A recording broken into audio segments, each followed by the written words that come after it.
Homeland Security says violent rioters and agitators in Minnesota are trying to obstruct and interfere with their operations to take the worst criminal illegal aliens off America's streets, including child rapists and murderers. ICE Director Todd Lyons said, quote, some of these criminal aliens have had final orders of removal for 30 years, but they've been free to terrorize Minnesotans. ICE arrests prevent recidivism and make communities safer, but it feels like local politicians want to ignore that part and drum up discontent rather than protect their own constituents. Joining us now to discuss is veteran FBI Special Agent in Charge and former Chief of the Chicago PD, Jody Weis. Good morning to you, Jody. These criminal illegal aliens, they have said, are some of the worst, yet the rhetoric from Minnesota officials vilifies ICE agents. What do you say to those Minnesota officials, the governor, the mayor of Minneapolis, who are now even suing the Trump administration over these ICE operations? Yeah, Jan, it has to stop. This inflammatory rhetoric is so dangerous.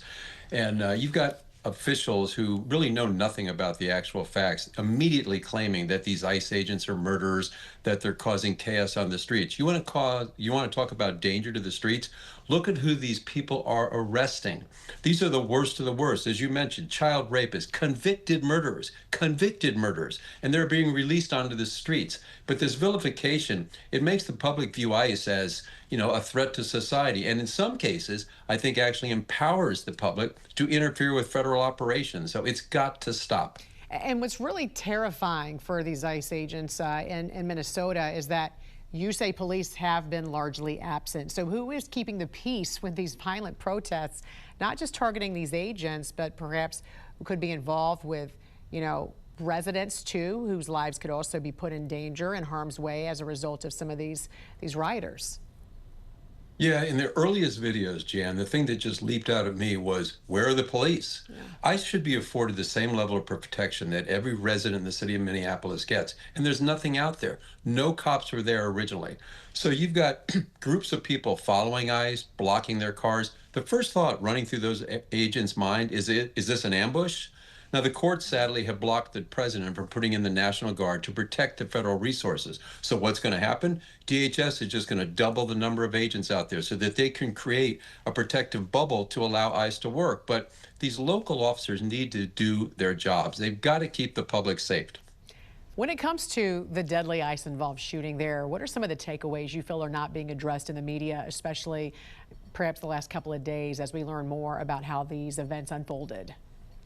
Yeah, let's look at this, Jan. I mean, the woman goes and drops her son off at school. Now, you or I might go to the gym. We may go grab a cup of coffee. Oh, no. She decides to go interfere and harass ICE, interfering with their operation. She blocks the roadway. Agents look at this and they approach her. They order her out of her car, which they can do based on a Supreme Court decision, Pennsylvania versus Mims. She decides she's not going to comply. She refuses. She actually attempts to flee. Her direction of flight leads her into an ICE officer and actually hits him. He then uses deadly force, which is in accordance with DHS policy. So you sadly have someone who has been tragically killed for no reason whatsoever. And think about it, Jan. Life, I'm a simple person. Life is a matter of choices and the consequences. She decided to impede federal agents. Had she just gone about her way, she'd be alive today. But here we have a mother of three who's been brainwashed to the point that she takes on such a risk. At the very least, she might have been arrested and therefore losing time with her children. So what is going on with these people that they can be so brainwashed and just brain rot that they would go out and make these decisions? I think it's important what you said also, and that is you can't disobey the command of a federal agent. So worry about justice, worry about those things after the fact, but in the moment, stay alive. In the moment, obey commands from any kind of federal official, right? And ICE, of course, would prefer not to be forced to hunt down these criminal illegal aliens. Talk about how these sanctuary city policies are actually causing the highest risk to everyone and what the solution is here. Yeah, Jan, that's the irony. The elected officials put these sanctuary policies in place to keep the community safe. What they're actually doing is the opposite. It's causing ICE to hunt down these individuals on the streets. The easiest way for ICE to operate would be to show up at the jails, take custody of these individuals who have been marked for deportation, to be handed over in a controlled environment. Everyone is safe. the community, the officers, and actually the illegal aliens.